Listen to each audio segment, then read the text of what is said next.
microphones switched off until called to speak, and to switch their microphones off once they have finished speaking. Cameras may be left on throughout the meeting if members wish. If you experience connection or other technical issues, it may help to switch your camera off. Cameras should be switched on if and when speaking in the meeting. To indicate a wish to speak, members should use the raise hand function. Use of the meeting chat function is exclusively for voting. At the end of the debate on each item of business, there will be a vote. Members should vote using the meeting chat function by indicating for, against, or abstain. I will declare the result after each vote. Breaks of at least 15 minutes will be held every 2 hours and will be taken after a speaker in the debate has finished speaking. If we are voting, the vote will be concluded before the break is taken. Other breaks will be incorporated as appropriate. Right, part one, then open business. We've had apologies from Derek Ashley, which is why I, as Deputy Chair, am chairing today's meeting. Could I ask everybody to just go round and introduce themselves, please? Maybe I should start. I'm Mike Collier. As I said, I'm Vice Chair of the board and am a member rep.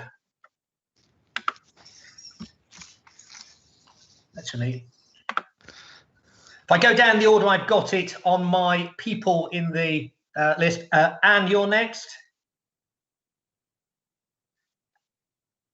Good morning all, my name is Anne Namabiru and I'm the Senior Pensions Governance and Risk Officer. Thank you. Chris Dawson. Good morning, I'm Chris Dawson, I'm the Head of Engagement, Marketing and Communications for LPPA. Thank you. David Gooden. Hello, I'm David Gooden, I'm a substitute member rep. Thank you. Gail Johnson. Hello, I'm Gail Johnson. I'm an employee representative. I'm a pensioner member. Thank you. Graham Clay. Graham Clay. I'm a representative for the Schools and Academies Board. Sorry, board. Janet Morville-Smith. Good morning, I'm Janet Morville-Smith. I'm the Head of Risk and Compliance for LPPA. Thank you. John Crowhurst. Morning everyone, John Crowhurst, Commercial Director, LPPA. Kevin O'Daly. Morning everyone, member seat on the board. Thank you. James Kidd. Hi everybody, I'm James Kidd. I'm employer representative for Hertfordshire Constabulary.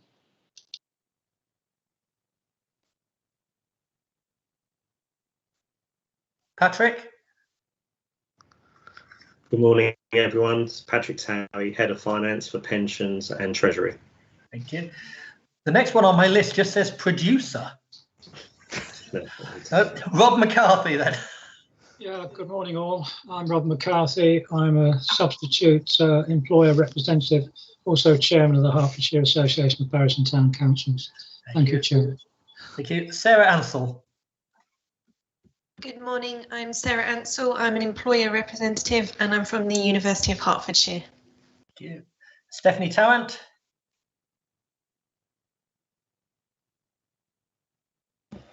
Hi, it's Stephanie Tarrant, Democratic Services. Okay. Taryn Mutter. Hi, I'm Taryn Mutter. I'm Interim Pensions Employer Risk and Governance Manager. Started with HCC on Monday. Teresa Baker. Teresa Baker, Democratic Services Officer. Okay. And Tim Perkins. Tim Perkins, substitute member rep. Currently clerk to Abbots Langley Parish Council, and hopefully once this pandemic is over, joining the ranks of the retired. Okay, thank you very much everybody. Because of the technology, the meeting will unfortunately be a little stilted. I'll try and keep it as flowing as I can. Chairman's announcements. One, actually, Graham Clay, who has just recently introduced himself. One of the original board members, reached the end of his second term and is stepping down at the end of the meeting, having served on the board since the first meeting in September 2015, I'm told. I certainly want to thank Graham for his contributions, and I'm sure those other members that know him thank him for his contribution and way in which he's helped to ensure that the board has been able to function effectively over the years. So thank you, Graham. The other announcements, we've got Janet Morwell-Smith, Head of Risk and Compliance Pensions Administration, and Chris Dawson are joining us for this meeting, and they'll be covering their items at item 5. So item 1 on the agenda is the minutes of the last meeting. Can I ask if anybody has any comments on it? Again, if you raise your hand, I'm told by magic, I find out who wants to speak.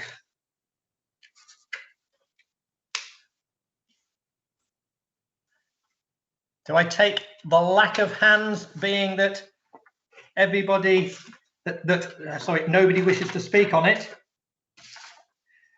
In that case, I will invite you to confirm the Part 1 minutes for the 3rd of December 2020. You could, in the chat function, confirm your agreement to them, please.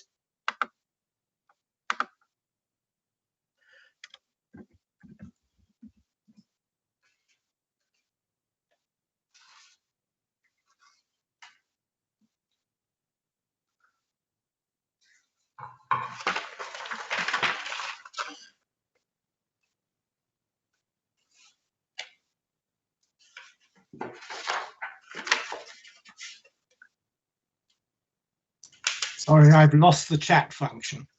Right. If you move your cursor on your screen, you should get a little bar, at least I do on mine, which has various functions on it. It has a camera, the microphone, and towards the right-hand side, it has like a little quote mark, which is conversation. Sorry, can't see the quote mark. Right, towards, on mine, I don't know whether everyone's the same, it's the second from the right. There's the hang up the telephone, the participants, and then the conversation. Have you got it, Graham? I had it earlier, but I can't see it now.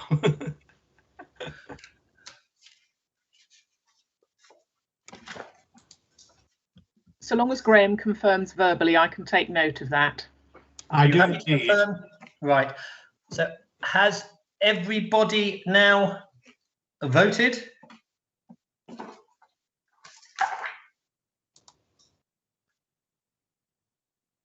Teresa, are you or one of your colleagues keeping a note on whether everybody has voted that wishes to?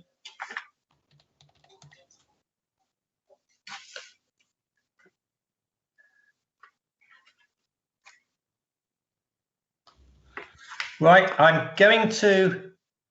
Graham, you have managed to... I found it. Yeah, that's fine, thank you.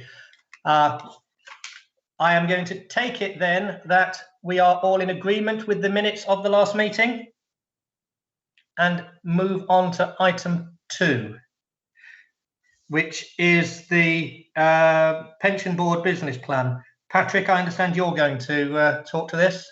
That's correct, Chairman. This report comes to both committee and board in advance of the start of the financial year. It provides a framework for the delivery of work by the fund officers and over the next 12 months. It sets out in summary the key points around the main areas of activity over the next 12 months, and that primarily will be further onboarding of assets into the access pool and the implementation or the further implementation of the equity protection policy on the investment side. One key area that we really want to focus in on this year is around communications. We need to review our communication strategy It's been a number of years since we've done that. We are really conscious of the fact that we need to be more proactive as a fund.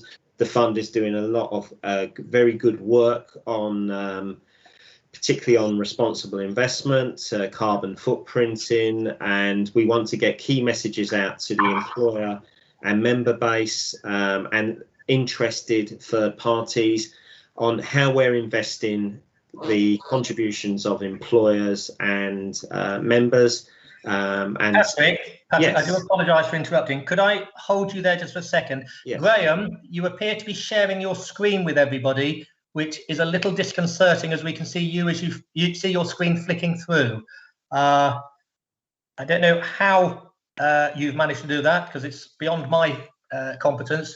Could somebody advise Graham how he can stop sharing his screen, please?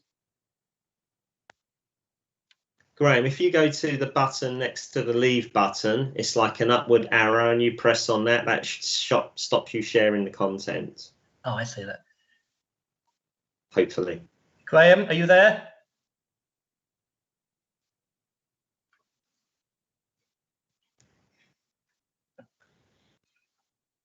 Graham, can you hear me, please? Can you respond? What am I supposed to be doing? Stop sharing your screen. There's an icon for open share tray, which you've managed to click on, and we can all see what's on your screen. I think that's it. Thank you very much. Yeah. Yes. We now get to see Patrick's lovely face. Thank you, Patrick. Continue. Right. Okay. Where was I? Oh, I was talking about communications. Yes. So we're going to be doing a lot of work over the next 12 months in looking at our website, developing some key messages like we're talking about doing quarterly employer reports on fund investments, putting some more information out there about how we're developing our responsible investment plan, and just conscious of the fact that we need to be a bit more proactive as a fund on this. And Taryn, who introduced herself earlier, one of the reasons she's come in is to help us develop some of this governance work around engagement with employer and member base.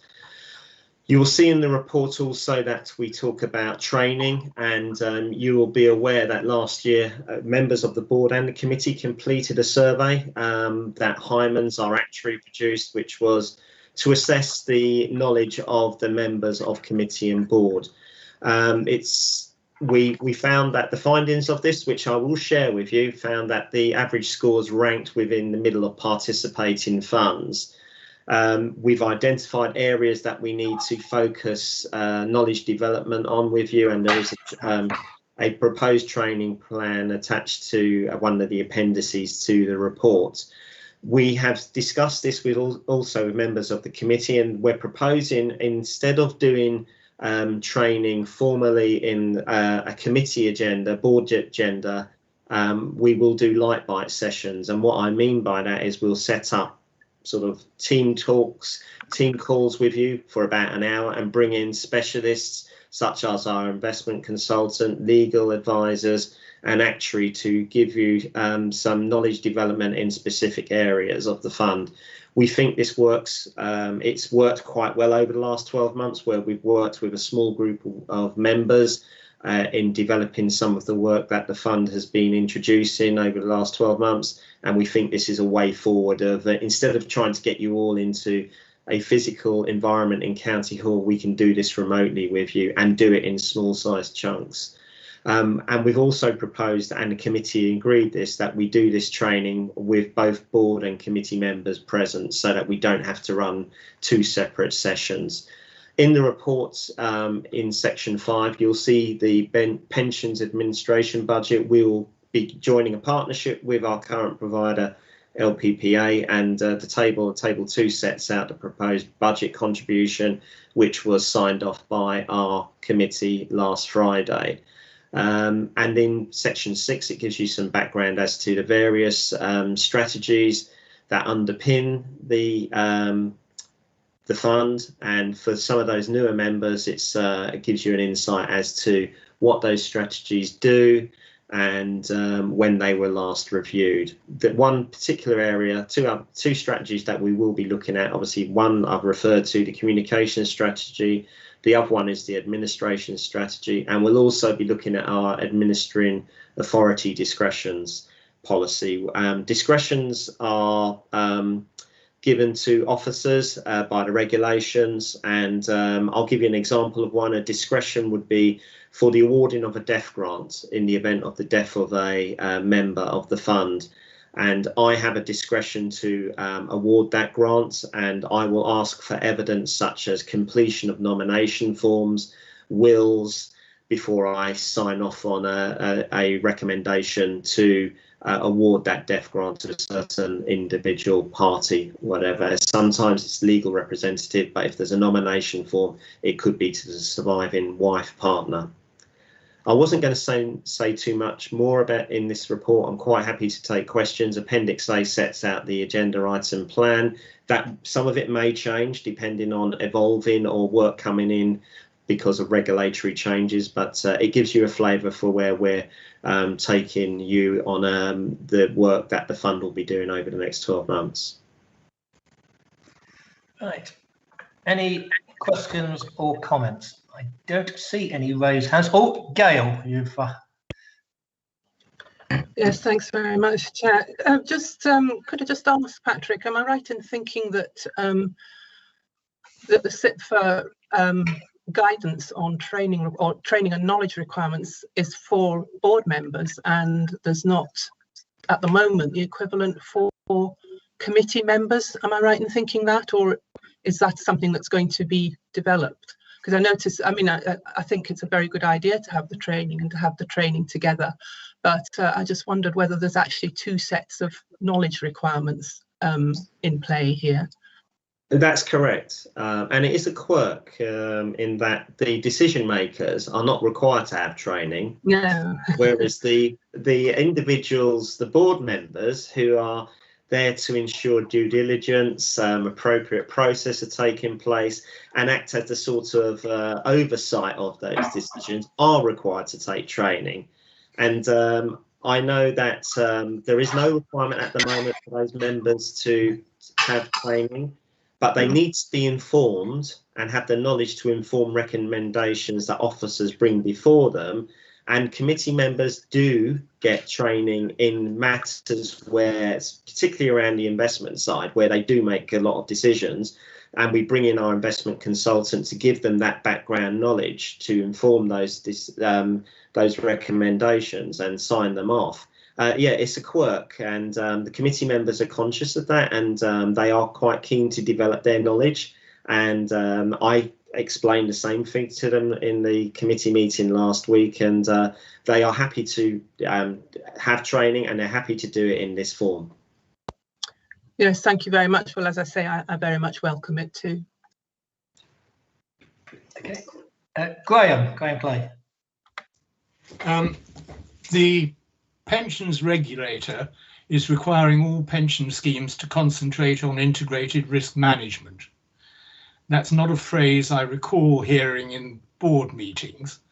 So I was wondering if that ought to be on the agenda for what the business plan is, to consider whether sufficient attention is being given to that. I believe it should be a requirement on this board as well. So you will see as agenda items on this today's agenda, there is two papers on risk, one specifically on employer risk and one on the overall risks that the fund is exposed to.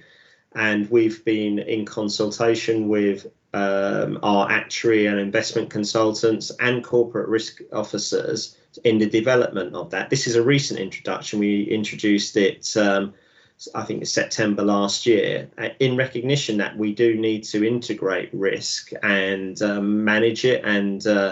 And you'll see in that report, which one of my colleagues will talk to later on, that we are addressing this, and we've actually added an additional risk to the risk register that the pensions regulator has raised recently with funds, and these are corporate funds and the local government pension scheme as well. So I feel that our direction of travel towards integration of risk is we're moving in that direction, and we've taken significant steps to develop a risk policy. We've developed a risk register, and we're not saying it's 100% correct. It will evolve over time, and in an earlier discussion with the chairman of the board, he mentioned something that we could look to further improve that risk register.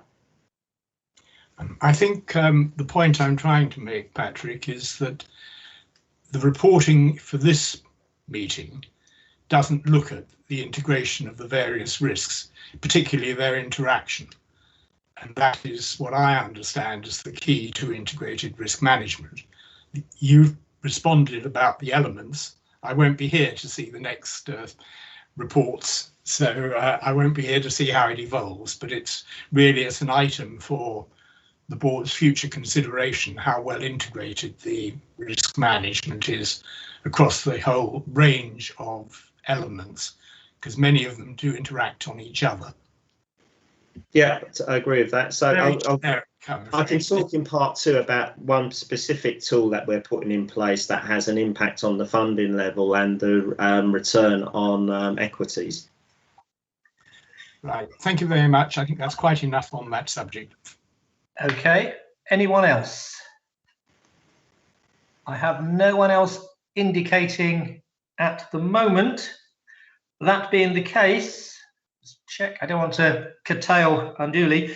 I move then to the recommendation, which is that the board notes the content of this report and comments on whether they wish to see any further items on the forward agenda. Can I just check with you, Graham, because whether you want to see an item on integrated risk management on the forward agenda? I suggest it would be useful. Since I wouldn't be here, I don't think I should be proposing it. Well, I don't know. I think we all benefit from past members, and future members, I'm sure, will benefit from your input. So, Patrick, can I ask then that you at least give consideration to integrated risk management on a future iteration of the business plan? Yes. Okay, that being the case then, again, I go to the recommendation. The board notes the content of the report and comments on it. Well, we've had the comments, and if you can all please indicate in the chat function whether you agree.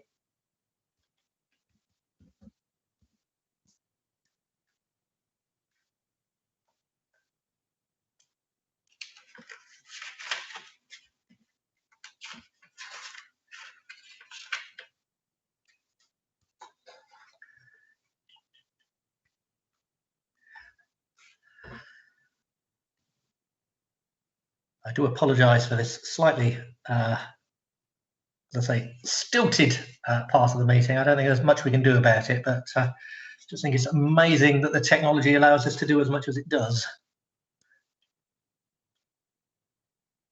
Right, I now can confirm that item 2 has been agreed. That being the case, I move on to item 3, and Anne, I believe you're going to introduce this one.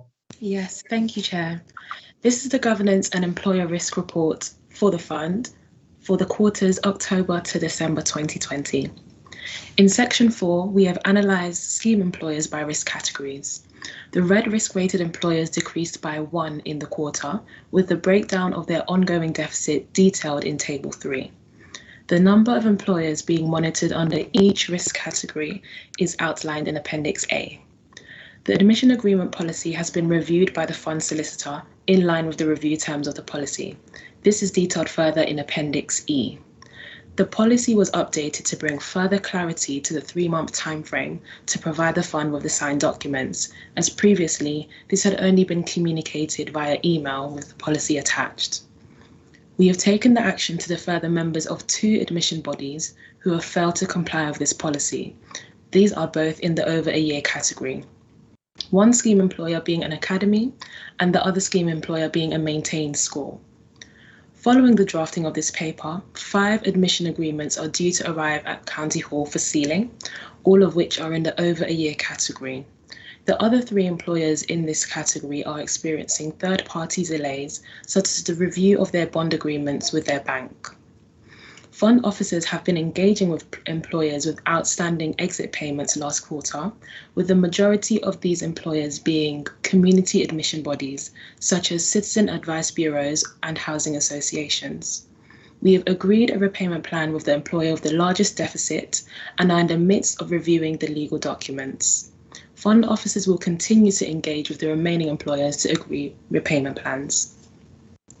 The performance monitor in Appendix B highlights the preparation of the 2021 audit, and details on complaints and IDRPs are outlined in Appendix D. LPP's performance against their SLAs remains elevated above their target of 95%. Thank you, and I welcome your questions. Okay, any questions? Gail. Thank you, Chairman, and thank you, Anne, for this report. Could I make one general point and ask a specific question? The general point is just the report is just slightly difficult to follow. Would it be possible to have the appendices grouped so that they follow one after another when they're dealing with the same general area of interest? For example, Appendix D and E might be reversed, and then it might flow a little more easily. That's just a general point. It's obviously an important report, and it can sometimes be a little bit difficult to follow everything through. The specific question I wanted to ask was about the 2 employers who have been advised that their members will be deferred. You're actually saying on Agenda Pack, page 32, you're saying that they've been notified that their members will be deferred. Is that the case, or have they, taken the point now, and are they moving on from that position? Yes, we did notify them in Q3 that their members will be deferred. Unfortunately, in Q4, they still did not engage with the fund, and we had not received those documents. So presently, those members are now deferred. And are the members notified that that's their status? Yes, the LPP have sent across their deferral notices. Right. Okay, James.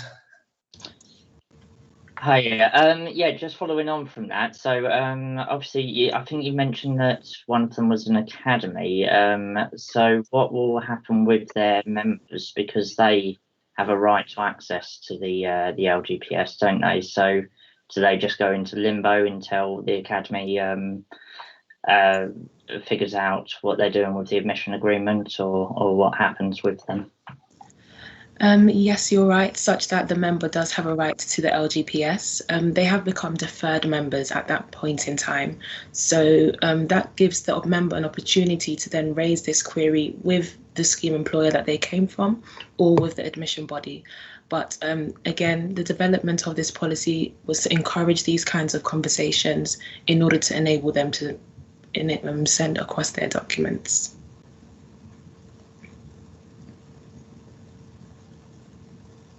I committed the sin of not unmuting Patrick, and then Kevin. I just want to come in on that point about it is the actual last option that we want to invoke as a fund, is deferral of members. It's not something we want to do at all. We took quite significant legal advice from external lawyers about this about 18 months ago. We went through 3 iterations of the proposed policy with our pensions committee, and it came before this board as well.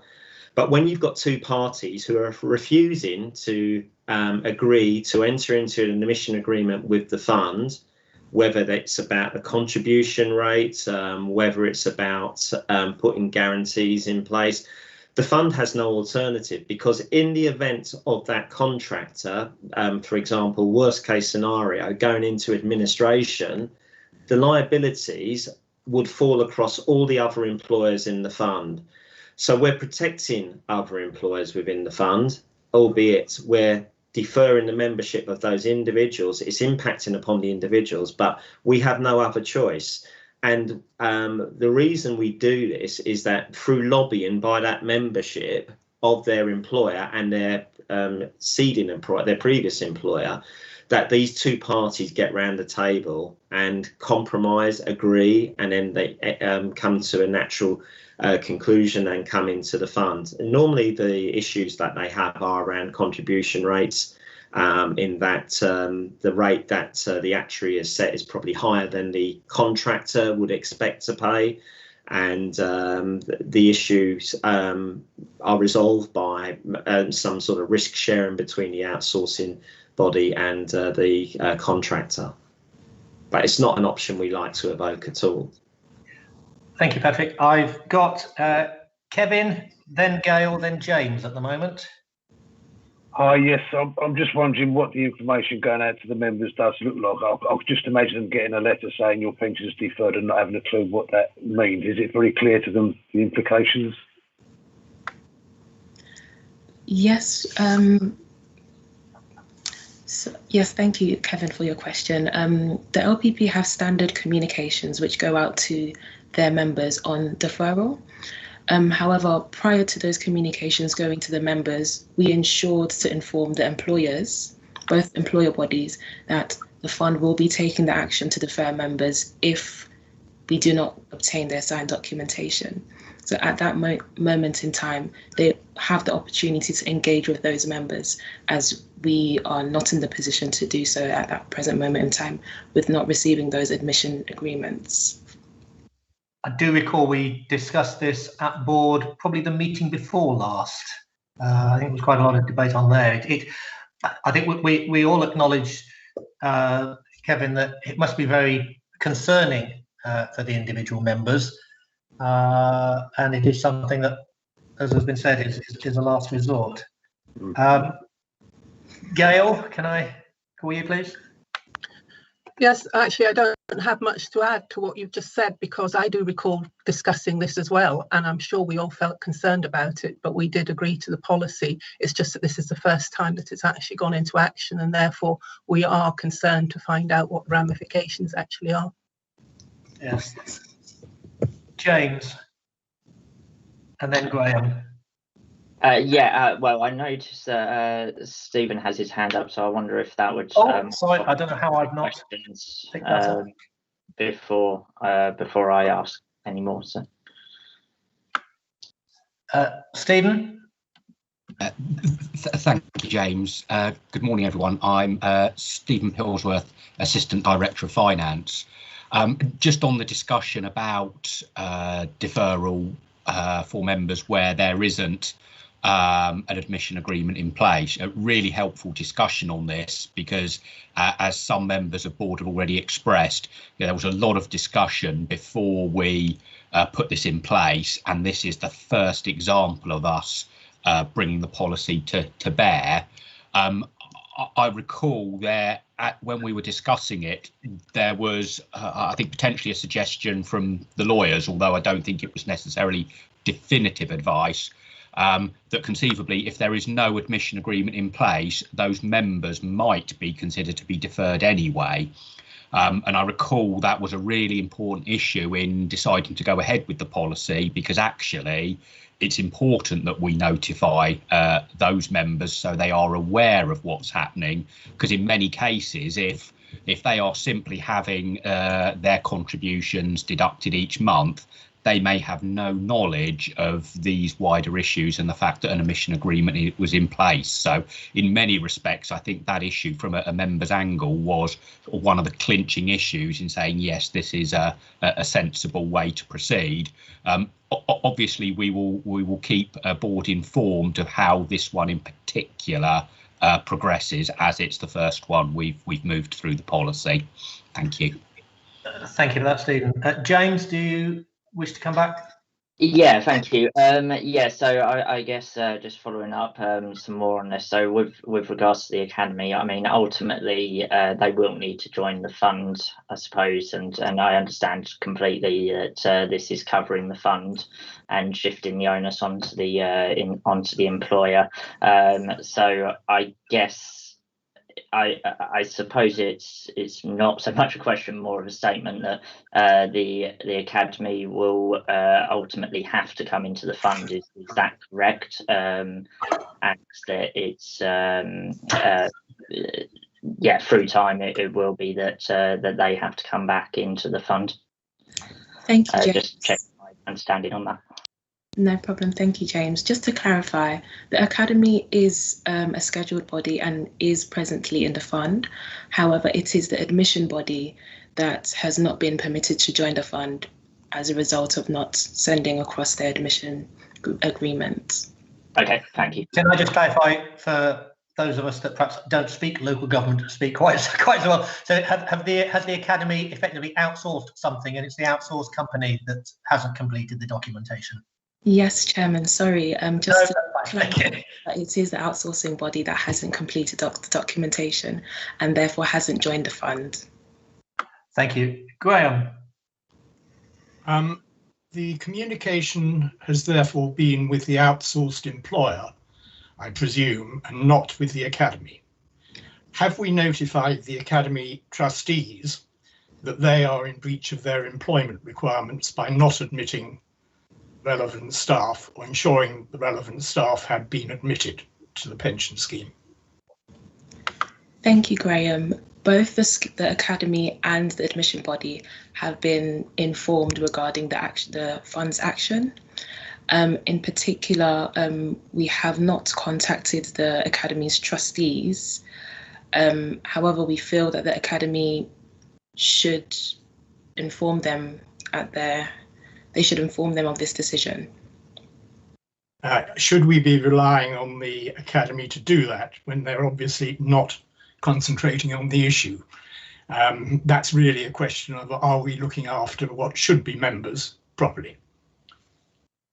Thank you, Graham. I think Patrick has his hand up here. Yeah, Patrick. Yeah, I was just going to say, the fund will not necessarily have the details of the trustees, so we'll write to the responsible officer at the Academy. That might be the business manager. We only have one contact detail for each. Well, we will have contact details, but they won't be the trustees.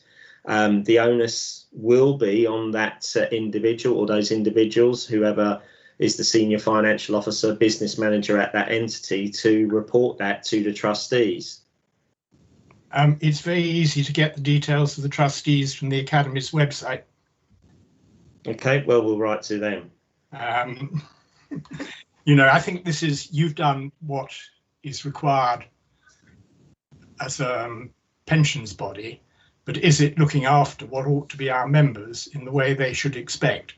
And the lever seems to me to be to go to the boss, i.e. the trustees. Are you agreeing to do that, Patrick, or do you want to come back?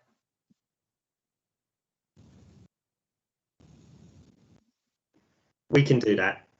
Thank you.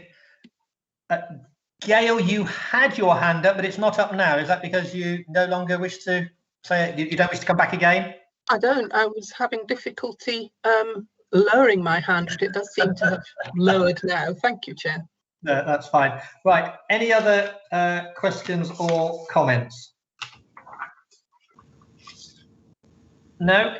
In that case, recommendation is the pension board is invited to comment on, which we've done, and note the content of this report.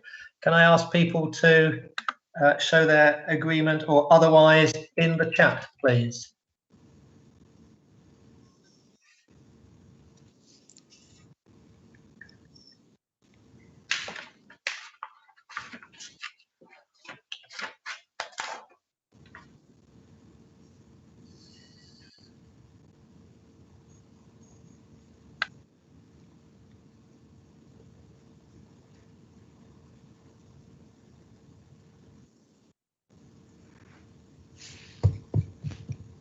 Okay, that's item 3 agreed. We're on to item 4, which I understand you again, Anne. Thank you, Chair. This is now the Pension Fund Risk Register report for the quarter October to December 2020. The management of pension fund risks has remained consistent with last quarter, with the addition of one new risk relating to pension transfer fraud. Patrick alluded to this earlier in his report, as the pensions regulator has now given us further guidance regarding pension transfer fraud. This has been reflected in the pension risk dashboard in Appendix A. Fund officers have drafted a risk management policy using STPFA's guidance on managing risk in the LGPS, which outlines the fund's approach to managing risks. It provides further detail of how each risk is evaluated and scored, which is in line with Hertfordshire County Council's risk scoring mechanism. This policy has been reviewed by the fund actuary and corporate risk officers, with their comments being implemented in this final draft. This has been detailed further in Appendix C. We'll continue working together with the LPP to ensure that risks are managed effectively and to seek improvements where possible. Thank you, and I welcome your questions. Right. Any questions or comments? No one. Rob, would you like to speak? Having muted myself, I will now speak. Thank you, Chairman. Appendix A, the risk register, has a dashboard which includes McLeod. I've also heard that there is another case that may impact on the scheme, which is Goodwin, which I have a slight interest in, having become a widower myself nearly 2 years ago. And the intention of Goodwin, if and when implemented, is to equalise the treatment of widows and widowers as far as the survivor pension is concerned. Will this be taken account of, please? Thank you, Rob. We have discussed this with our actuary, and the actuary has given us assurance that the Goodwin case does not have much of a significant impact as McLeod has had on the fund.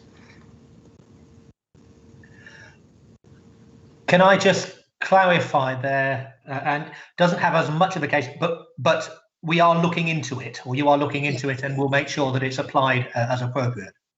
Yes, the actuary has looked into this case and has reviewed the information and our membership data with regards to the Goodwin case. Okay, thank you. Patrick? Yeah, I'll just add that in a similar manner as to the McLeod case, any implementation of changes to the regulations will be adopted by the fund, and we'll work closely with the LPPA in order to ensure that those records are updated to reflect the correct pensions in payment for those individuals impacted by those decisions. So it will be captured. Any outcome of a case such as McLeod or Goodwin will be captured within the regulations, and the fund will have to follow the regulations and make the necessary adjustments to those pensions in payment. Thank you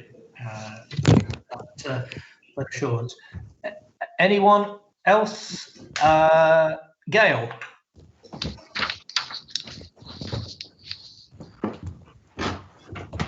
And thank you very much, Chair.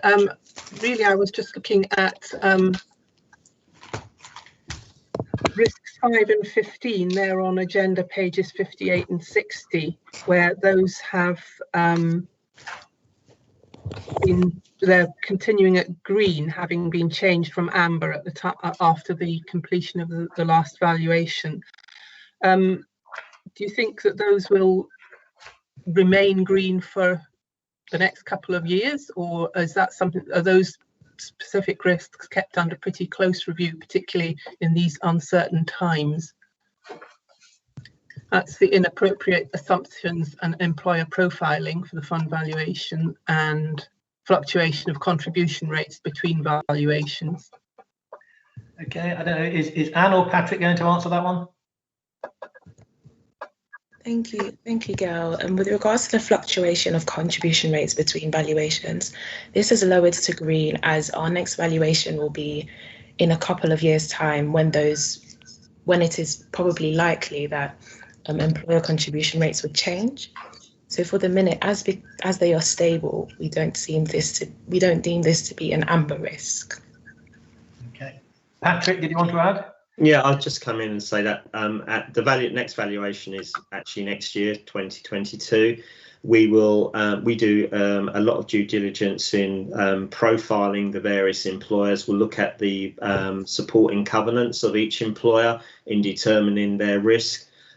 We will have quite substantive conversations with the actuary around assumption setting, which will involve, in addition to the actuary, the consultants for on the investment side of the fund, but also we'll bring into the conversation the Chief Financial Officer and Stephen Pillsworth, the Deputy Chief Financial Officer, as well as we engage with the Chief Financial Officers of the district and borough councils, one of the larger group of bodies, to address assumption setting and also with respect to contribution rates and profiling of those contribution rates.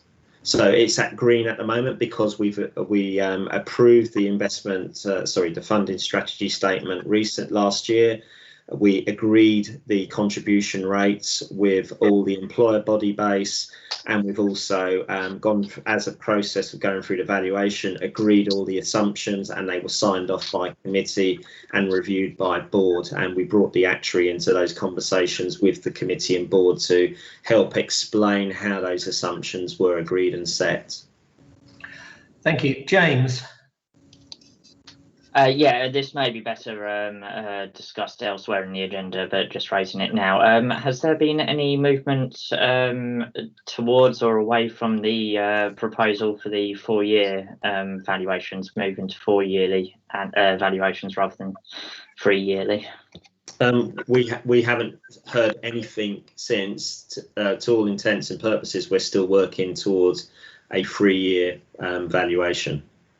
But there has been, and the government was wanting to align the unfunded and funded schemes, and those are on for the sort of civil service and the police schemes are valued on a 4-year cycle, and the ambition was to align them, and I suspect they will do that at some point in the future. But for the purposes of the next valuation, we're working towards 2022 and probably a triennial valuation after that. Right, thank you. Thank you. Any other questions or comments? In that case, I'll move to the recommendation. I just point out that we've deleted the words "and approve" in the recommendation because, of course, the board's role is not to approve, but to question, challenge, and make sure things are in place. So the recommendation is now that the pension board is asked to note and comment on the content of the attached report of the risk management policy for the fund. Can I ask you to reply in the chat, please?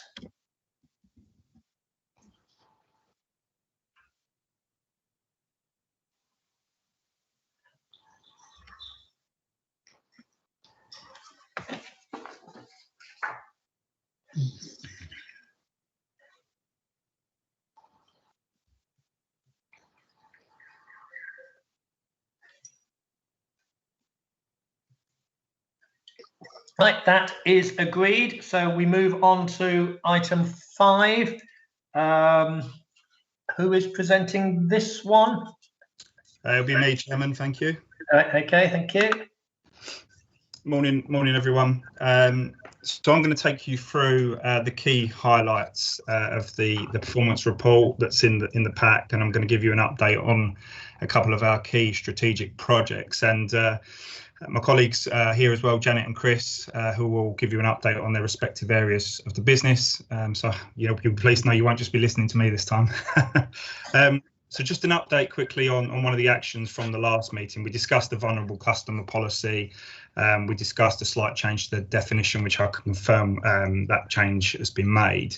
And we also discussed training and how we were going to actually adopt the policy. So just to confirm that the training that we're due to deliver to our staff will be complete by the end of April. So people will be fully aware of that policy. So moving on to the key highlights from the performance report. So this covers the period from October to December 2020. Anne's already mentioned that the performance against the SLA was good. It was 99.84% for the quarter. As we've discussed at previous boards, one of the most important measures for us is when people receive their first pension payments. And you'll note on pages 100 and 101, the elapsed times for our retirement and deferred into payment cases is increasing, or has increased in the last quarter. You'll see that LPPA processing time has remained steady, but other external factors appear to be taking a little bit longer, which is impacting our ability to make those payments within 30 days.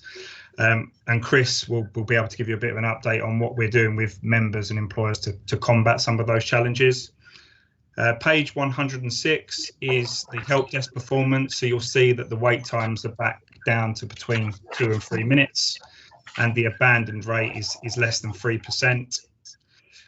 On page 108, we show a timeline for when emails are being dealt with. The SLA in the contract says that we've got up to 5 days to deal with general correspondence and some key processes, but member expectations are if they send us an email, most want a relatively quick reply. So we're targeting ourselves with responding within 48 hours. You'll see that in October we achieved 46% and in December 42%.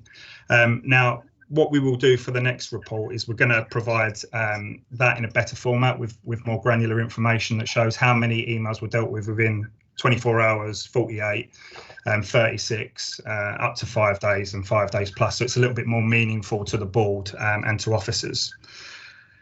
Pages 116 to 118 cover all of our engagement activity for the period across members' employers. And I'm not going to steal Chris's thunder because he will talk to that when he provides his update.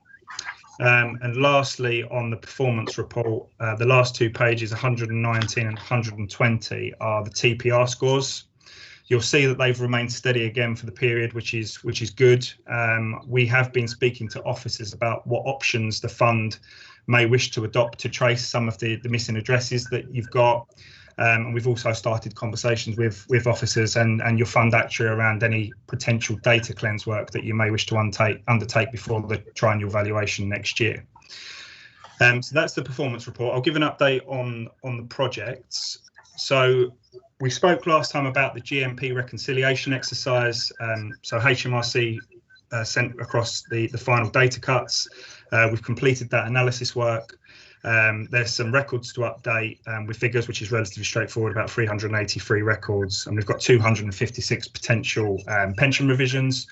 All of that work will be completed in the next financial year, and we'll be providing officers with regular updates as to the progress against that work. And once that's done, that will bring that project to a close.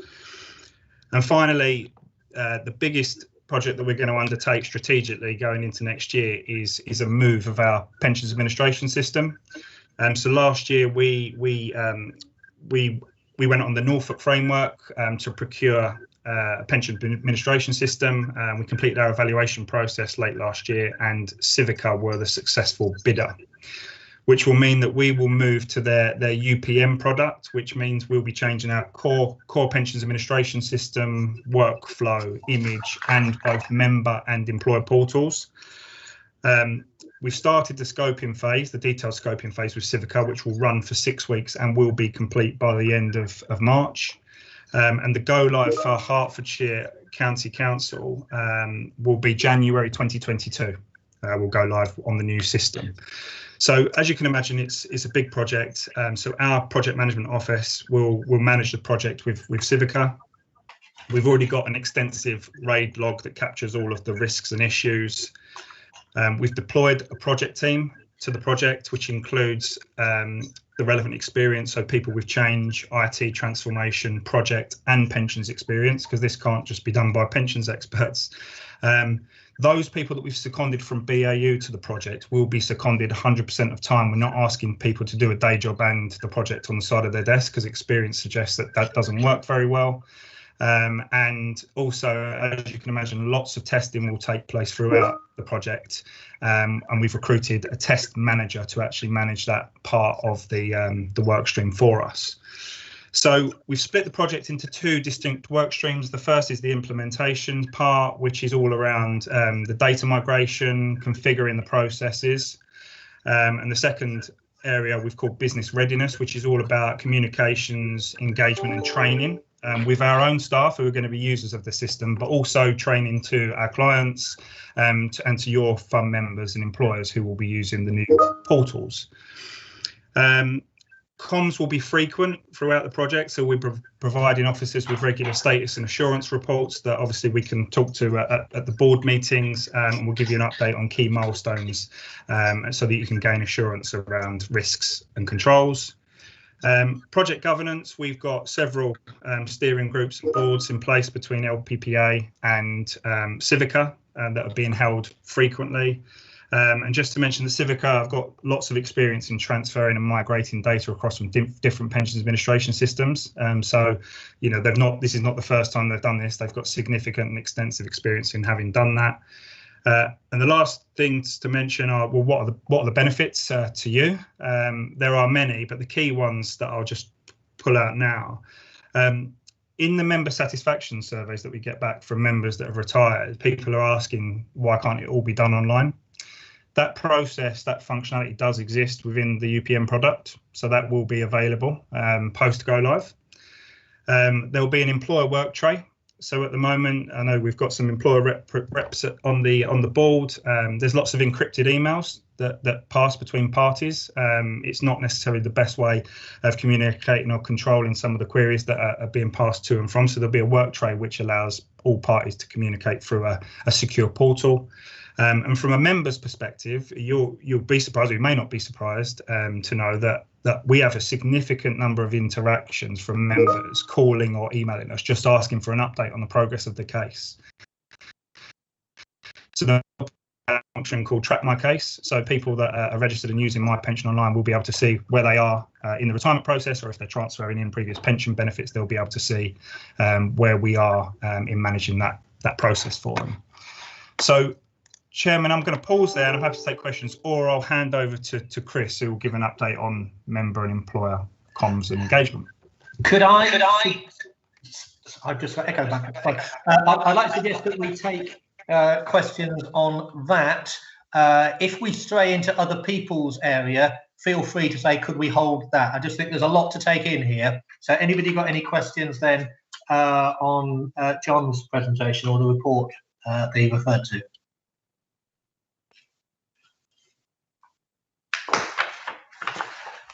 Well, I'll kick off then. You mentioned that the go live date for this data move is January of next year. We've already heard from Patrick that we've got a valuation next year. Are you confident that it won't give us any problems? And Patrick, what are you doing to ensure from the administering body side that it doesn't cause us any problems? Yeah, so I'll start, Chairman. So we are already starting to think about the impact that this migration may have on evaluation. Obviously, we have identified some key risks in our risk register. We will share those as part of the project, and obviously if you've got fund risks, we'll be mitigating them together. But that's one of the reasons we're starting to talk to officers and your fund actuary now about what data cleanse we can do in the existing system before we migrate across. We've also taken the decision to migrate across in January. I mean, I think we'll all agree that in the pensions world, there's always something going on every month. There's never a good time to transfer data, but January is better than doing it in March or April when we've got pensions increase and other factors that need to take place. So what I'm saying is we're going to do as much pre-work as we can in preparation for the valuation. And then when we move across onto the new system, obviously one of the key risks from my perspective anyway is how do we get the data and the information from your fund employers in order for us to process the year end? Now, we're going to manage that very carefully because it's probably unrealistic to expect, all of your active fund employers to completely use a new portal during a key financial year. So we'll probably still accept the files through the existing portal is one way that we're going to mitigate that. So I'll pause there, Chairman. I'm sure Patrick's got a few things that he wants to mention to the board. Yeah, this this is definitely on my radar. I've already had a number of discussions with our actuary, and myself and my officers will want to see the project plans for the transition of the data. As John has alluded to, we have talked about doing a data cleanse, and that's come straight from my actuary asking LPPA to do the data cleanse. That essentially looks at all the data to see if there's any anomalies and addresses it. So that'll be one part of the sort of pre-checks before transition. I think John is right. There is no ideal time for transitioning data. I would personally not like it to be in the run into evaluation year. I understand why they're having to do this, and it's to do with licensing, and that the current provider who hosts all the data of the employers, my fund and other funds, our license runs out is it March, John, next year, and we have no choice. In order to move across, we will have to go with Civica. We can't. The license just ends, and the current incumbent is definitely not going to. And John, you can comment on this. Is not going to allow an extension. So there will be rigor and robust checks of the project plan. The actuary, the fund actuary, will be heavily involved in this, and we will highlight any concerns that we have with LPPA and bring it back to committee and board and capture it on the risk register as well. Good. I was going to ask whether it would feature on the risk register. James. So just on that, so with the new contract, presumably it'll be structured in a way that it won't end on evaluation year in future years, will it? Or?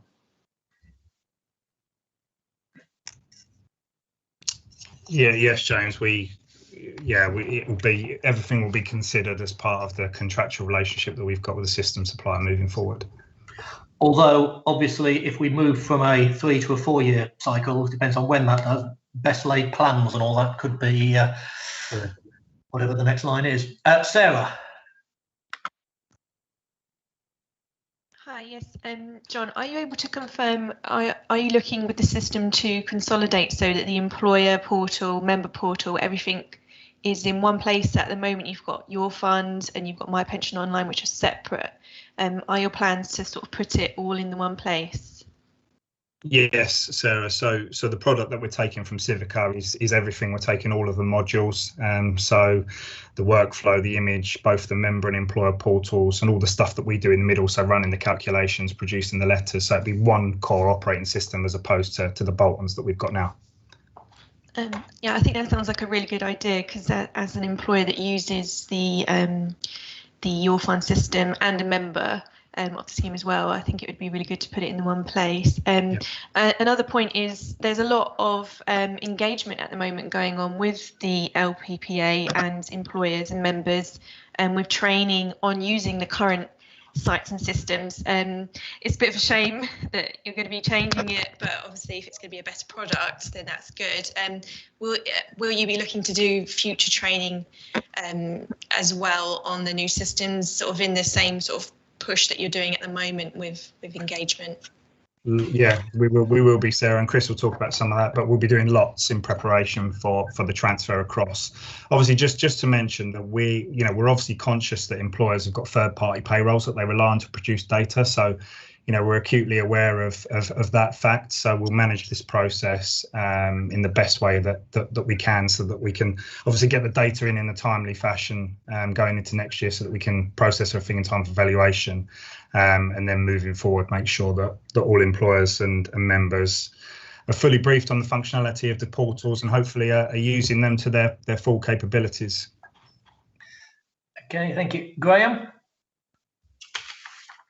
I have very painful memories of making a change on the 1st of January because it's the middle of the holidays. And admittedly, that was in the Southern Hemisphere, so it was the middle of the summer holidays. Will there be staff around in all the relevant areas to deal with what are likely to be the inevitable glitches? Might it be more sensible to go for the 1st of December or something? I merely ask a question. I don't necessarily expect answer. I can answer that, Graham. So just to reassure you, we will have robust resource plans in place to make sure that if people have got planned leave, that it's booked as far in advance as it possibly can be. I suppose we did want to avoid December just because of the pension payroll that month is typically earlier than any other month, so it puts additional pressure on us if we go live with payroll at the same time, which we will be doing. So I hear what you're saying, Graham. Yeah, thank you on that one. A second point, slightly different. Is there any scope for doing a trial run to make sure everything's working in advance of a switchover date, rather than trying to do it all in one big shot? Proof of concept, if you like. Yeah, so what without going into too much detail, what's happening is we've split the project into different work packages. So what happens is Civica configure and release certain processes to us at given points in time, and we test those robustly to make sure that they're all working throughout. A lot of the payroll stuff, which is obviously a key area for us, is done in the first work package. So that is happening in April. That's April this year now. So we've got plenty of time to iron out anything that we may be concerned about before go live. Thank you. That's all very comforting. Okay, thank you. Now, I don't know if it's Janet or Chris wish to. Sorry, unless John, you wanted to make a sort of summing up point there. No, that's it. As I say, I think that the key point for the board and for officers is that we'll be providing regular updates with regards to progress against the projects. I think once you see those status reports, hopefully you'll see that we've got the right governance in place, and obviously I have to take questions at each of the meetings that take place between now and then. Thank you. So I'll probably hand over to Chris, Chairman, if that's okay. Okay, that's fine. Yep. Chris. Thank you, John. Thank you, Chair. Yeah, good morning, everyone. Just to kind of give you some background, I joined the LPPA organisation on the 1st of June. So there's obviously been a lot of change going on externally, but I'll probably just start with highlighting some of the changes that have taken place within the employer engagement team in that time. So we have recruited a number of new members to the team to support the business strategy and also the engagement and member communication strategy. We've brought in a digital marketing manager, and I'll talk about the website a little later, which is the member and the employer facing pensions admin website that we launched just before Christmas. And we've also brought in an in-house designer to try and improve the quality, I think, of some of the material that we're sending out, both to employers and also to members. And we're really focusing as well on improving some of the content that appears on our website, but also in our member correspondence as well. So there is a letters project taking place at the moment, and we've recruited a content executive to really review some of, well, hopefully to strip out some of the jargon that maybe is associated with pension language and to make things a little clearer for members when we're sending them letters. So there's been a lot of change in the last 9 months, and certainly there's been a refocusing of our employer engagement team. We've nominated dedicated account managers to our client employers. Some of you may have seen a communication that went out last week to our employers, which was introducing the team and highlighting that my colleague Jonathan Howarth is the Hertfordshire Engagement Officer, so we now have a single point of contact there. Alongside that communication, there was also a schedule of employer training and engagement activities that we've got planned in over the next 12 months. So really focusing on working with employers to improve some of the processes and I think some of the targets that John mentioned in terms of elapsed time when it comes to processing member requests to move from active status through to retired status. So a lot happening there, and it's probably worth just kind of focusing on within the business as well and the utilization of our data. We're really focusing now on some of the data that we get back at an individual employer level, to focus our attention on those employers where we feel there's maybe some more support that's required.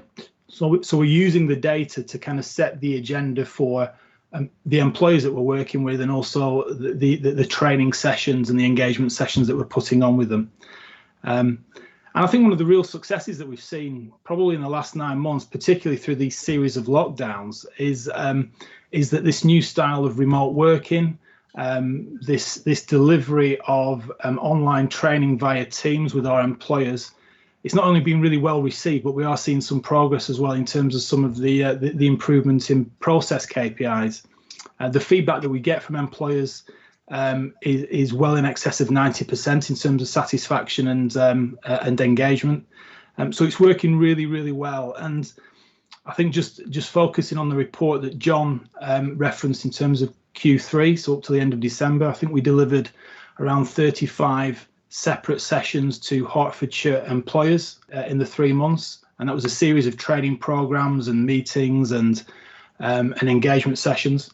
In the latest quarter, we've already delivered 13 sessions with employers in January and February, and again, the feedback that we're getting is very positive. Just to pick out some of the main focuses currently, so we're delivering year-end training sessions at the moment to improve the quality of data that we get back from employers. So we're getting a lot of attendees on those, and that's a series of sessions which will run over, which has started in January and will run over the next couple of months. In terms of just focusing on some of the email campaigns, I think one of our employer representatives mentioned that there's been a noticeable increase in the amount of emails that we're sending to employers. That's linked to the training, but also, focusing on things like ill health, retirement training, updating on processes. We've just updated our member opt-out notification process for how employers let us know that members are opting out. And that's just part of a series of sessions that we're running. I suppose just one of the main focuses as well over the last year has been not only to kind of strengthen the employer engagement side of things, but also to focus on our member communications activity as well. And we have set our key performance indicators. We have a number of measures that we focus on now. One of these is increasing the amount of your members that we can get online to access their pension through My Pension Online. Currently, I think Hertfordshire members, we're currently at around 31% of active members who can access their pension through the online portal. It's slightly higher for pensioners. I think we're close to 40% of all pensioners, retired members, can now access their pension details through the online portal. And we're working quite hard with employers, but also to members as well that we can contact via email to really kind of promote the benefits of online access. The other targets that we're really focusing on, and again, this links into improving our elapsed times, is to increase the amount of contact details that we have for members, particularly telephone numbers. I noticed that Hertfordshire is quite low. I think of active members, we hold around 7.5% where we've got a phone number. Pensioners is better, so 22% of all members we've got a telephone number. And emails as well, much better performance on emails. I think over half of all active members we have an email address for now, and that's similar for pensioners as well. In addition, so in total we've probably captured around 2,500 additional email addresses from members, and that's through working very closely with employers to try and capture those contact details. And that can only help, I think, in terms of really starting to push out our communications activity over the next 12 months. We've talked about the move to the new pension admin system and the migration over to the new member self-service portal. So the more data, the more contact data that we've got, the better we have the opportunity of that migration over to the new portal. Just picking on another couple of areas, we're really focusing on the member experience as well, and there's probably a couple of examples of this. I've mentioned one which is around reviewing all of the letter correspondence to make sure that there's that lack of jargon, that there's clarity and there's kind of clear instructions in terms of what we're asking the member to do, which isn't always obvious, I think, in some of the letters we sent out in the past. But we did launch the new website at the end of, or in Q3, at the end of November. We were operating off two different websites. We've now consolidated that into one member and employer facing website, which is LPPA Pensions That's been live now for around 3 months, and already we're seeing that there's more engagement with the content on the website, that members are using it for longer, and actually the research that we're getting back, the feedback that we're getting back is very positive. And it's worth mentioning as well that we launched a new communication channel for members called Live Chat in December. So in addition to calling our help desk, members are now able to chat live with an advisor in the help desk through the website. Up to the middle of February, we generated around 2,500 live chats with members. And 60% of all of those chats, we didn't need to capture the members' details. They were very quick requests for information or directing them through to the right place on the website. So obviously that's going to reduce the number of calls, but also free up the help desk to manage those member interactions where they do need to speak to an advisor. So that's been really successful as well.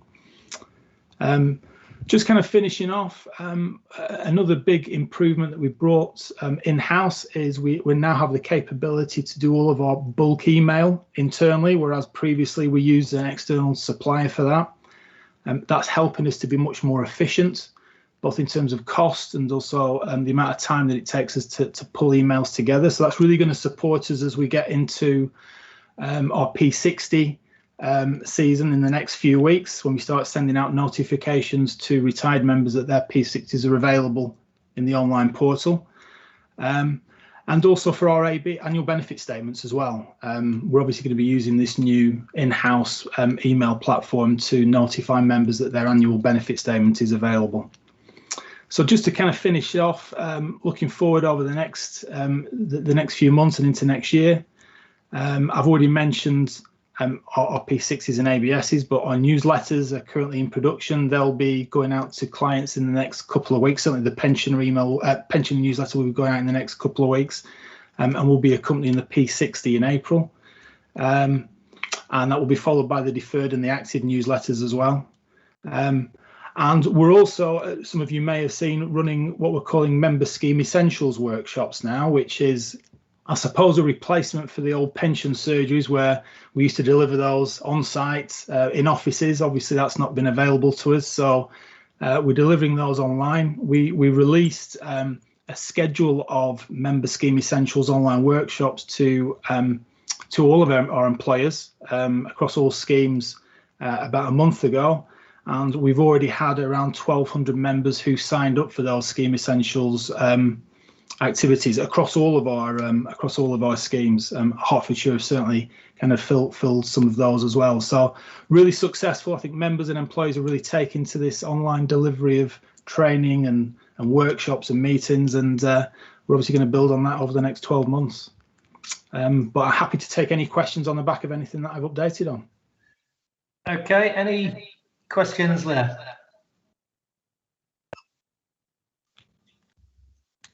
Graham. One comment, really, Chairman, if I may. Communications with members, less is more. Any notification of more than one side of A4, to use the old formatting, doesn't get read. So little and often, rather than one dump of everything that might be relevant, probably works a lot better. I couldn't agree more with that comment, Chairman. I think as we're reviewing some of our letters, we do find that some of them exceed not only 1 page or 2 pages, but maybe 5 or 6. So I think there's definitely work to do in terms of simplifying the message and making it a lot more understandable for our members. Good luck. Thank you, Tim. Thanks, Chairman, and thanks to John for the background on the vulnerable members bit that I've been banging on a bit for a while. We do certainly in the parish council sector, and it's something I've mentioned before, we have a number of employees who, particularly in the manual side of the businesses, that are not IT literate and do struggle with the online side of things. It was just a thought that came up to me because we held somebody's hand through the retirement process a month or so ago, and it all worked brilliantly. You know, hands up, your service standards were bang on, got all the paperwork and everything happened.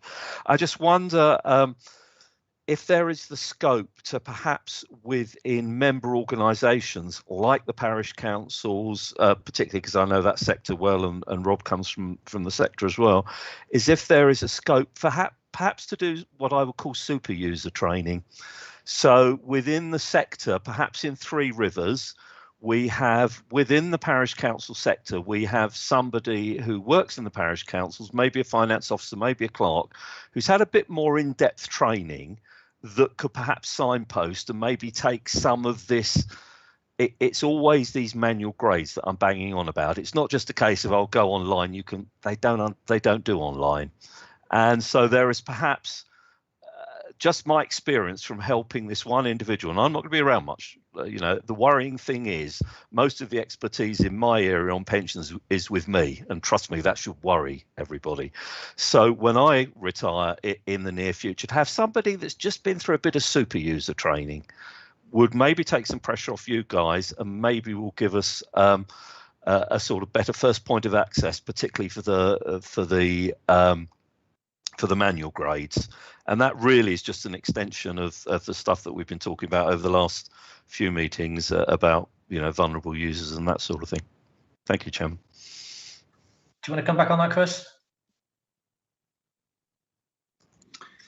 Yeah, I will do, Chair. Yeah, thank you, Tim. I think it's an accurate observation. I think that you know, whilst the whole world seems to be focused on moving people online, there will be individuals who just don't get it or don't really understand it. And I think, you know, we're still taking, I think within our help desk, over 500 calls from individuals who would prefer to speak to somebody on the telephone when it comes to a retirement process or whatever it is. But I think your point on super users is a good one. I think what we're looking at doing is, albeit on the website, is not relying on somebody just to access the website to read information. We're looking at how we can make it a bit more accessible through the use of videos and video training. And I think something like that, as a super user who could go online and view, for example, how to get members to access their pension through an online portal, through a video, would then enable them to kind of, I suppose, download that information in a more manual way to some of these more vulnerable users. But I think we're looking at how we can, I think, make our proposition more accessible to all types of user across a number of different channels. Okay, thank you, Sarah. Hi, Chris. My question is about, you mentioned reviewing and revising member correspondence. Are there any plans to review the sort of appearance and format of the annual benefit statement? Because feedback that I get from members as an employer is they can find it confusing to read the annual benefit statement and exactly know what will their pension actually be. A lot of them get confused with their sort of annual full-time equivalent salaries listed for the year, and unfortunately a lot of people think that that's their pension and they get a bit overexcited and when they actually find out what their actual benefits are. So it's just really could the statement be made simpler and perhaps like a front sheet that just summarises what their actual annual pension is currently looking like, really. Thank you, Sarah. Yeah, I'll certainly take that away with me and feed that into the discussions which are now starting around our annual benefit statement activity.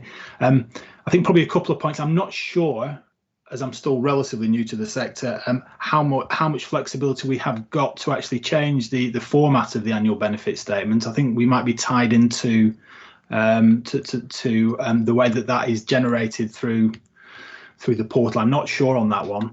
Having said that, what we can certainly do is use things like the website to provide guides on there to help members understand their annual benefit statement better in terms of explaining how it works and what numbers they need to be focusing on. But I'll take that away as an action. Thank you. Graham, you're indicating, is that an old hand or have you got a new question? I had my say, thank you. I haven't got it up again to my knowledge. Okay, that's fine. So, Janet, are you wanting to speak now? Thank you, Chair. Good morning, everybody. I just wanted to share with you a little bit about how LPPA's risk and compliance team has evolved over the last 12 months since I joined the company.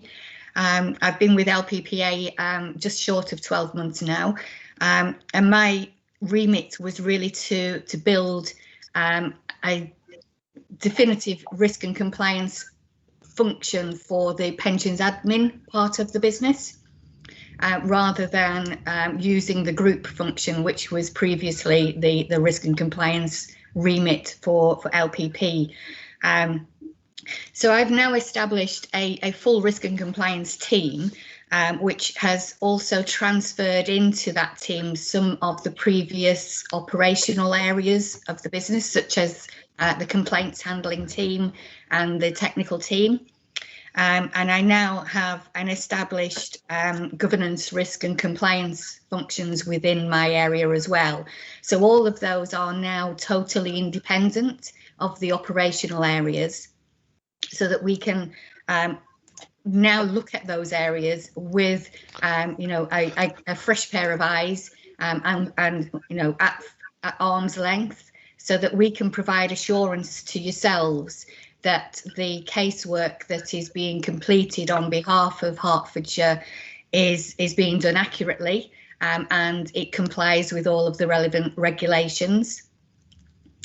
We operate the three model line of defence.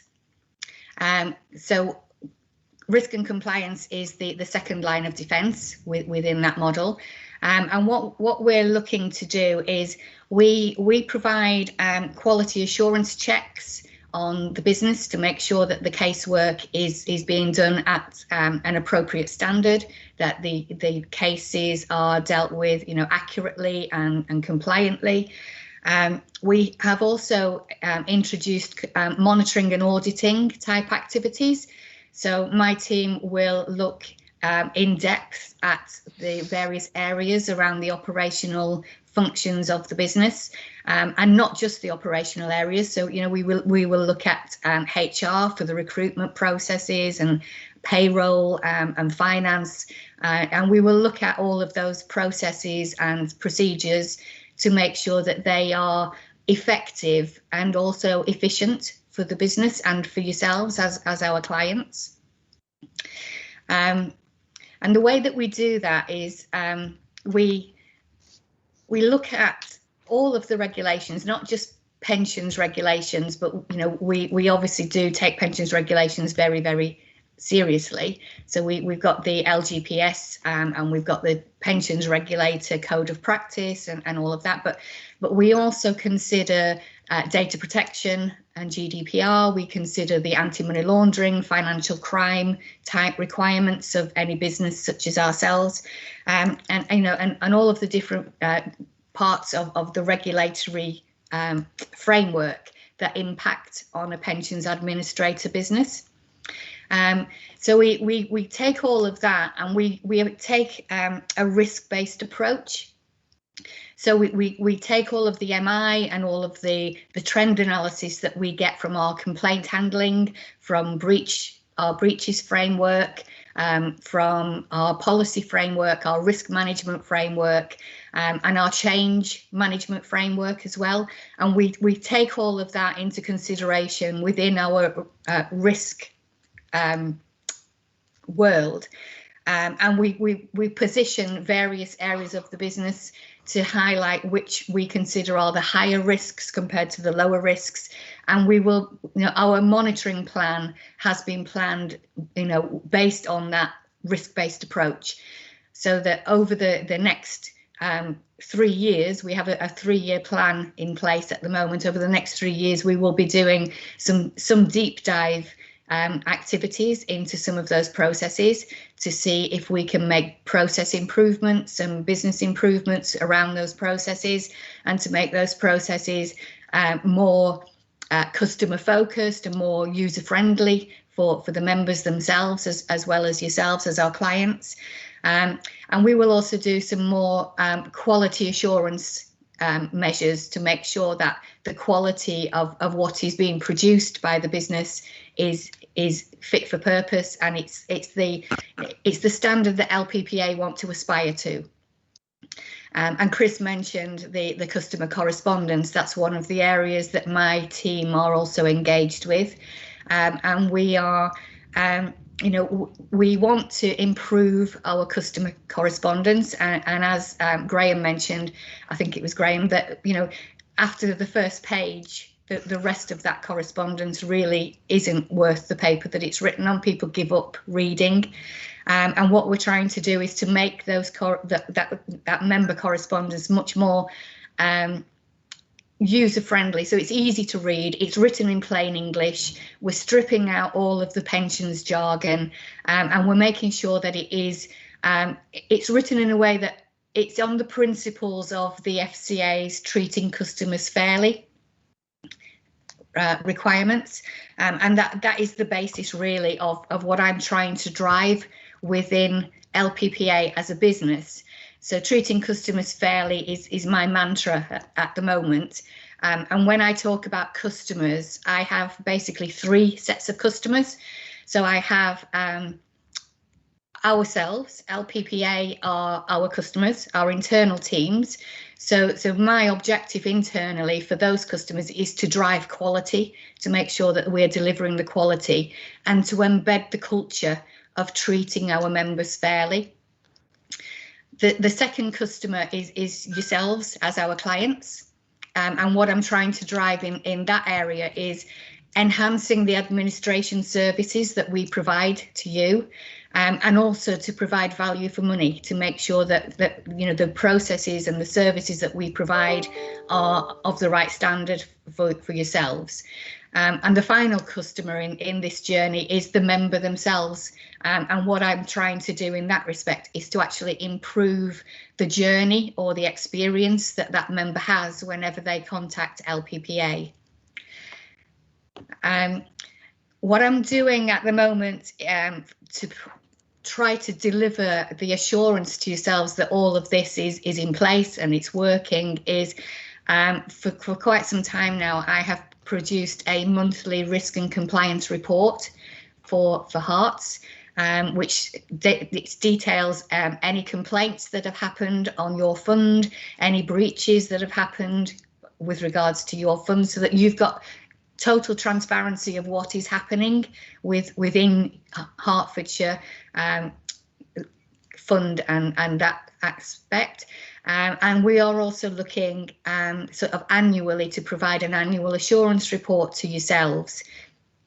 And also we want to work collaboratively with you. So with regards to the big changes to regulation that are coming down the line, as were mentioned earlier, such as McLeod and the Goodwin case and all of that type of thing, exit cap, etc.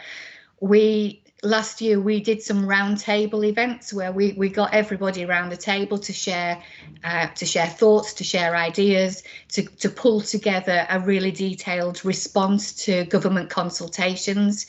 And we want to continue to do that, and we want to work with yourselves so that whenever anything any of the bodies are looking to change anything to do with our pensions administration or the pension funds, we can all push in the same direction if we have a strong message that we want to deliver back to them. So I'd be happy to take any questions if anybody has anything. Okay, any questions then?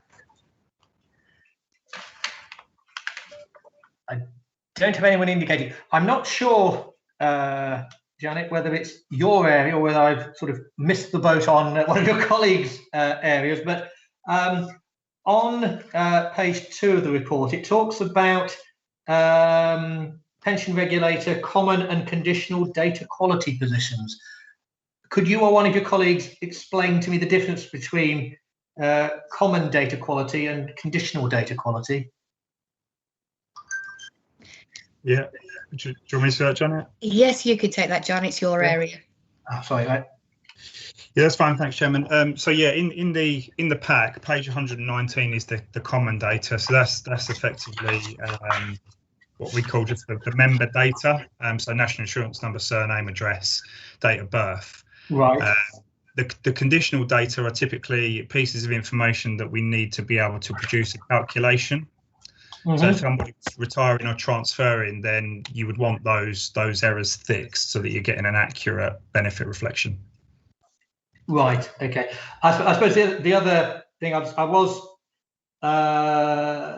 sorry. I just noted that an improvement of 0.2% for the common data you comment on, but a decrease of 0.4% is remaining steady. Just a little tweak there, I think, if I may, John. Yeah. Thank you, Chairman. Noted. And what is good? What would you consider good performance? So we're targeting. Yeah, Sorry. so I would suggest that obviously everyone's got different data sets. There's different reasons why the data is what it is. I would say that you want in excess of 98% common data. Right. I think the regulator actually suggests 100%. But there is a reality that people move address a lot. So obviously we might hold an address, but is it correct? So that's the first point. On the conditional data, I would say that 95% is realistic. To be honest, the average across all of our clients is around the 95% mark on conditional data. So you're there or thereabouts, Chairman. Okay, thank you. Any other questions or comments? I've got Gail. It's just a quick question. Janet did mention the exit cap regulations as something that was coming down the line. They came down the line and then turned round again for a bit, didn't they? Just wondered whether that had actually caused a lot of additional work and has meant a lot of amendments to people's benefits in the short period of time that the regulations were in place. Thank you, Gail. It did cause a little bit of rework for us, so we had to backtrack. So everything that we put in place to manage the exit cap requirements, once the regulations were revoked, we had to roll that back. We only had actually 2 members from our whole client members that had taken the retirement under the exit cap requirements. So we only really had 2 clients that we had to address that matter for, so it wasn't an awful lot of work for us, thankfully. Okay, good, thank you. Graham. Thank you, Chairman. Experience elsewhere indicates to me that it's very much harder to get good data for deferred pensioners than it is for members or pensioners. Do you actually differentiate the quality in your reporting to us of the aggregate? Yeah, I'll take that one, Graham. So for the common data, we do split it out in the report. So your accuracy rate for active members and pensioners is in excess of 99%. For deferred, it's 86%, and that's all related to missing addresses. But as I say, we are in conversations with officers about the options for potentially carrying out a tracing exercise to find some of those members that we've lost contact with. I don't know how official it was, but my ex-wife had a communication from a lost pension which said that they had traced her address through her national insurance number. I don't know whether that's something that is more widely available, but might be worth looking into. Yeah, no, we've partnered with a company called Target Professional Services, and they carry out tracing exercises. I don't know all of the detail, but it's based on credit, when people apply for credit and things like that. Right. Okay. Any other questions? Anybody wishing to ask a question? I'll take that as no. So the recommendation is that we note the contents of the report. Can I ask you to respond in the chat function?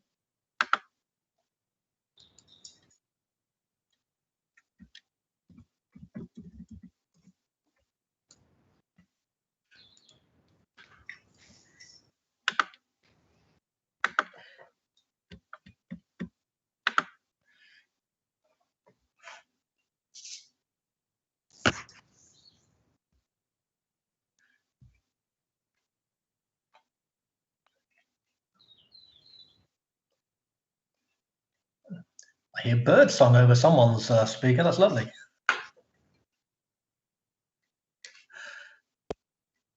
Okay, that's agreed. Then we move on to item 6, the Treasury Management Strategy. Is this you, Patrick, or is Matthew joining us? No, it's me. Okay. Matthew's on leave today, so I'll be taking this report for you. Each year, the fund and the county council are required to set Treasury management strategies, and regulations require us to set a separate Treasury management strategy for the pension fund. And this strategy is with regards to the management of operational cash. So operational cash will be used for the payments of suppliers, and more importantly, for the payment of payments to pensioners. The strategy is, as I said, reviewed every year. The guidance is reviewed as well. And we set a cap of 1% of overall funds under management as the cap of cash to be held for operational purposes. So you'll see there that the cap is 48 million. I would add that we really don't, it's very rare we get anywhere near 30 million because at the moment, you're all aware, deposit rates are very, very low, and it's not productive and use of cash return wise. So we will manage cash and limit how much we hold in cash.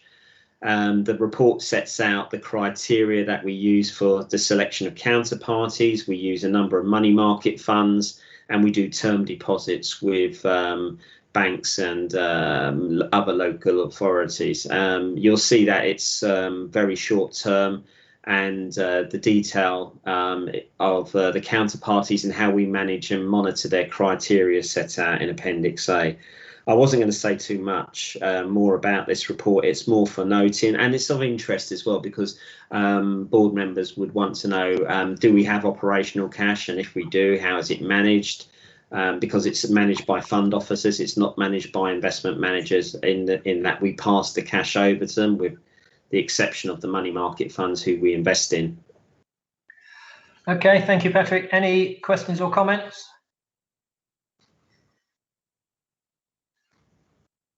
I'll take that as a no, just give people time. No, okay. So I move to the recommendation, which is that the Pension Board notes the proposed 2021 Treasury Management Strategy for lending pension fund cash, which is set out in Appendix A. Did I ask you to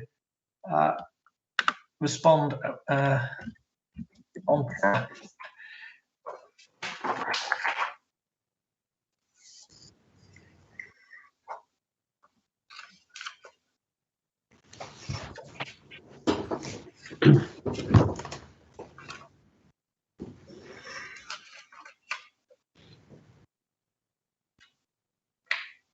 Okay, that's agreed. Item 7 then, Patrick. It's yourself again. That's me again. This is your quarterly access report, and I provide an update of pooling of assets since I last reported to you back in December.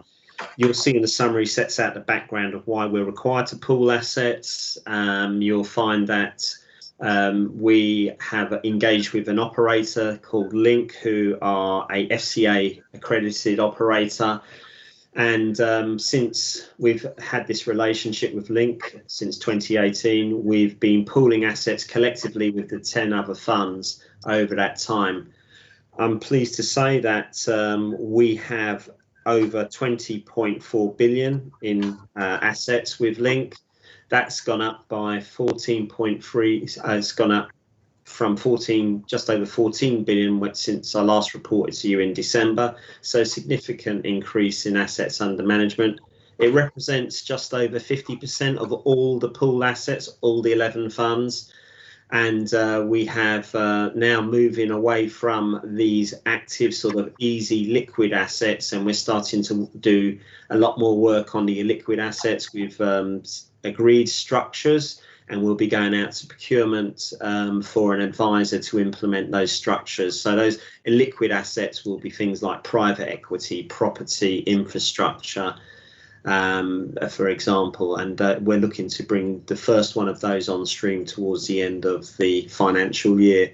Section 5 sets out more detail around the assets that have been pulled to date. From a Hertfordshire perspective, we've got 2 billion in the operator funds with Link, and we've got an additional 1.6 billion with passive management with a fund manager called UBS. So we've got just over 3.6 billion under the Access pool governance, which represents 62% of pooled assets. You'll see in section 5 also 5.7 that savings to date are about £900,000, and you'll see in section 7 the budget that was approved by the Access Joint Committee and signed off also by, or noted by, the Pensions Committee last Friday, that the contribution per fund is 113,000 for the next financial year. So you set that in the context of the savings that we're delivering per annum.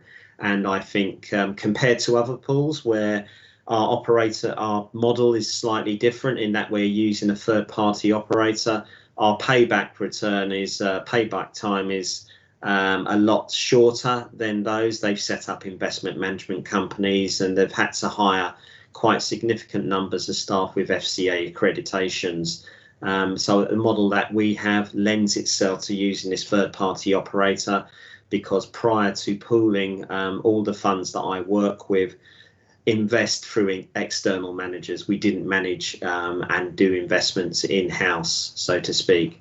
Section 8 provides some context around what we're doing with regard to, we've got a permanent team of individuals that support the Access funds, and that's called the Access Support Unit. We're expanding that by introducing additional 2 roles, and that is reflective of the volume of work, the complexity of it, and the pressures that officers of funds, local funds, are experiencing in trying to do their fund job and also contribute actively to the work of Access.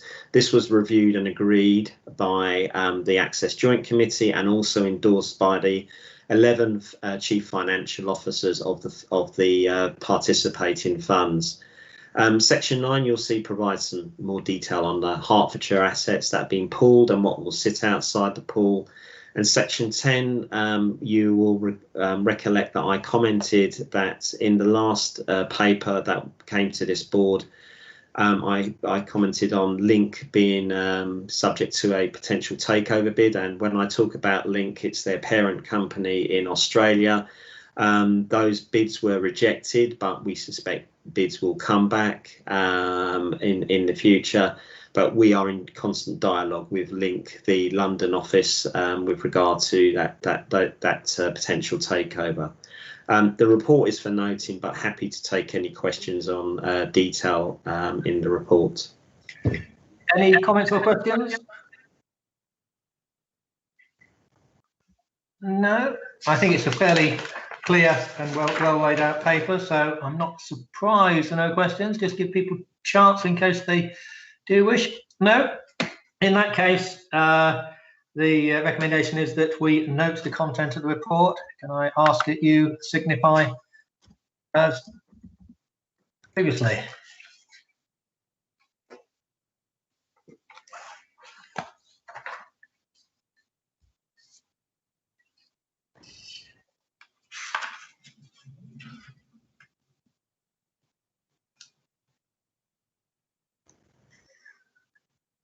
That's agreed then. So item 8 then, Patrick. Yes, this is the cover report sets out some key salient points that are in the attached briefing as the appendix from Mercer. Mercer provided a briefing commenting on recent regulatory and political messaging on responsible investment. The fund has been has been working on its responsible investment policy over the last 18 months. We have a dedicated working group of cross-party committee members, 4 members led by the chairman, supported by officers and external consultants.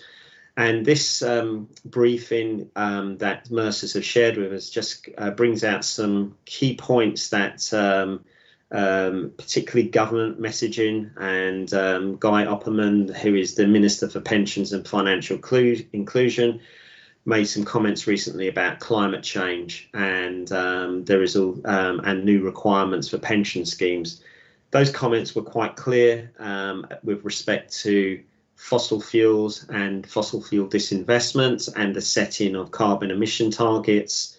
The government is clear that they don't encourage, they are not asking pension funds to disinvest.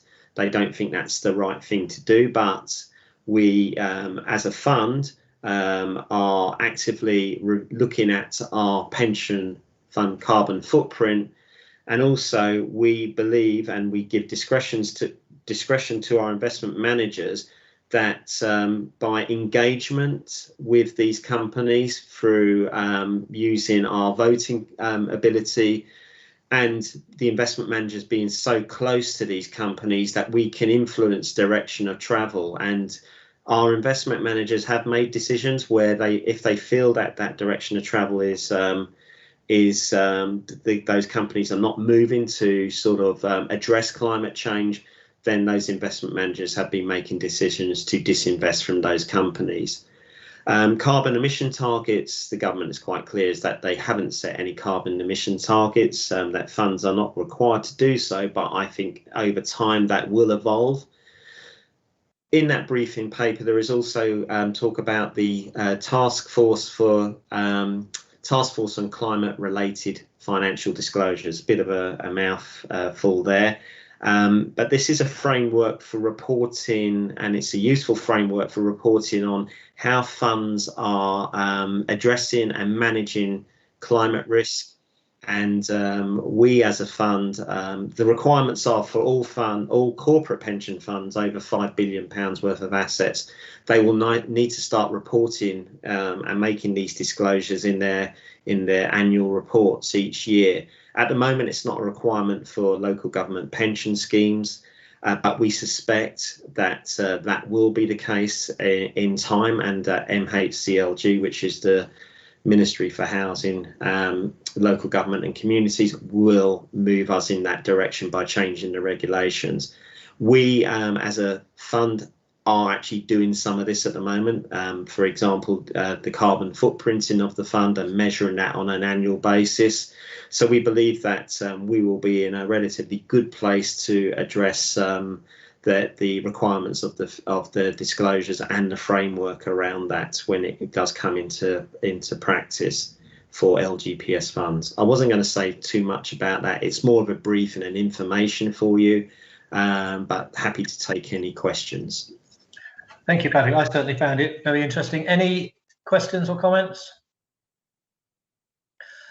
Right, Gail, followed by Graham.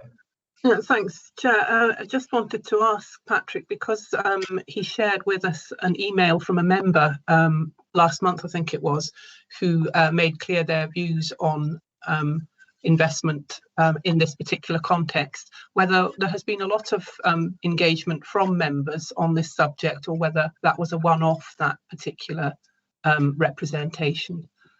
That was a one-off.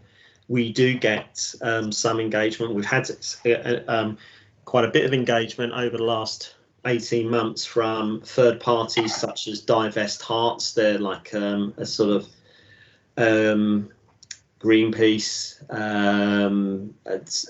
pressure groups that are encouraging funds to divest from fossil fuels. But we also have some pressure groups that represent Palestinian organisations that are asking us to disinvest from companies that are investing in Israel. And I'll give you an example. Caterpillar, they sell equipment to the Israeli government, and we're being asked to disinvest from companies like that.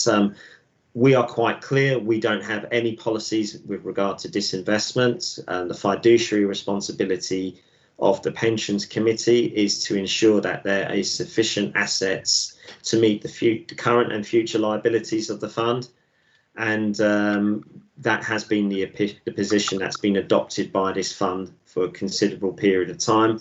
It may change in the future, and that may be influenced by government regulations, and also the where we go with how we're addressing climate risk as well. But in answer to your question, Gail, just one recently. Thank you very much. Thank you, Chair. Thank you. Graham.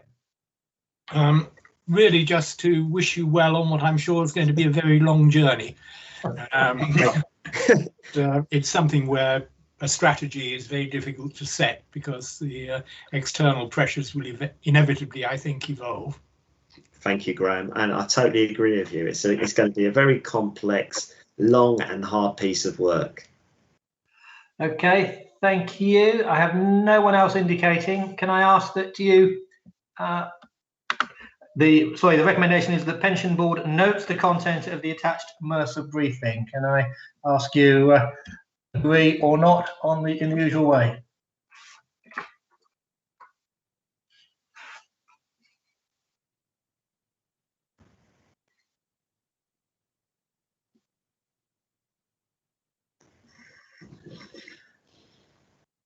Whilst you're doing that, I note that it is 4 minutes to 12 now, so I've been going almost 2 hours. I propose we take a brief comfort break now. It's our regulations say 15 minutes. Is that going to be sufficient for everybody? If you object to that, can you raise your hand and I'll bring you in?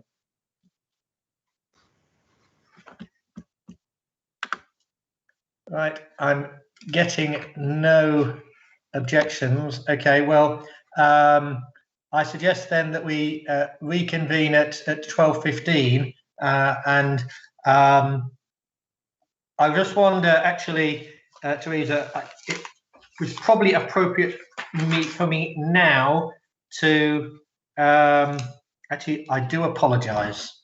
I'm jumping the gun. Let's finish part one business first. The board's invited to note the dates of future meeting being the 12th of July 2021. Can I ask you to agree with that?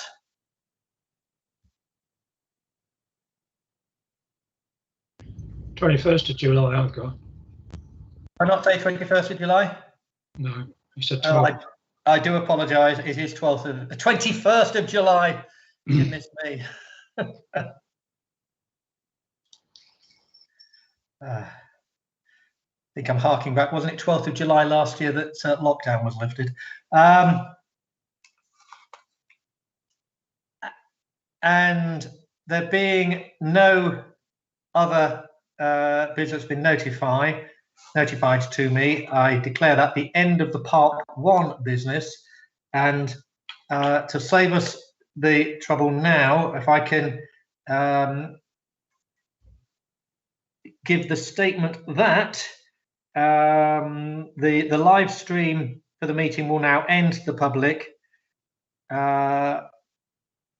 so that under section 100A(4) of the Local Government Act 1972, the press and public be excluded from the meeting for the following items of business on the grounds that they involve the likely disclosure of exempt information relating to the financial or business affairs of any particular person, including the council, as defined in paragraph 3 of part 1 of schedule 12A to the said act, and the public interest in maintaining the exemption outweighs the public interest in disclosing the information.